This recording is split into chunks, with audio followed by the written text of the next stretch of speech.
மூன்றாம் நாளிலே கலிலேயாவில் உள்ள கானா ஊரிலே ஒரு கல்யாணம் நடந்தது. இயேசுவின் தாயும் அங்கே இருந்தாள். இயேசுவும் அவருடைய சீஷரும் அந்த கல்யாணத்துக்கு அழைக்கப்பட்டிருந்தார்கள். திராட்சரசம் குறைவுபட்ட போது இயேசுவின் தாய் அவரை நோக்கி, அவர்களுக்கு திராட்சரசம் இல்லை என்றாள். அதற்கு இயேசு, சிறியே, எனக்கும் உனக்கும் என்ன, என் வேளை இன்னும் வரவில்லை என்றார். அவருடைய தாய் வேலைக்காரரை நோக்கி, அவர் உங்களுக்கு என்ன சொல்லுகிறாரோ அதன்படி செய்யுங்கள் என்றாள். யோதர்கள் தங்களை சுத்திகரிக்கும் முறைமையின்படியே ஒவ்வொன்று 2-3 குடம் தண்ணீர் கொள்ளத்தக்க 6 கற்சாடிகள் அங்கே வைத்திருந்தது. இயேசு வேலைக்காரரை நோக்கி, ஜாடிகளிலே தண்ணீர் நிரப்புங்கள் என்றார். அவர்கள் அவைகளை நிறைய நிரப்பினார்கள். அவர் அவர்களை நோக்கி, நீங்கள் இப்பொழுது மொண்டு பந்தி விசாரிப்புக்காரனிடத்தில் கொண்டு போங்கள் என்றார். அவர்கள் கொண்டு போனார்கள்.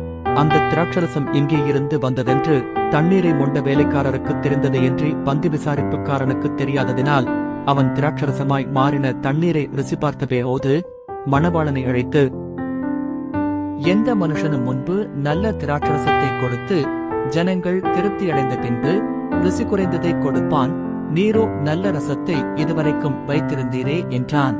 இவ்விதமாக இயேசு இந்த முதலாம் அற்புதத்தை கலிலேயாவில் உள்ள கானா ஊரிலே செய்து தம்முடைய மகிமையை வெளிப்படுத்தினார். அவருடைய சீஷர்கள் அவரிடத்தில் விசுவாசம் வைத்தார்கள்.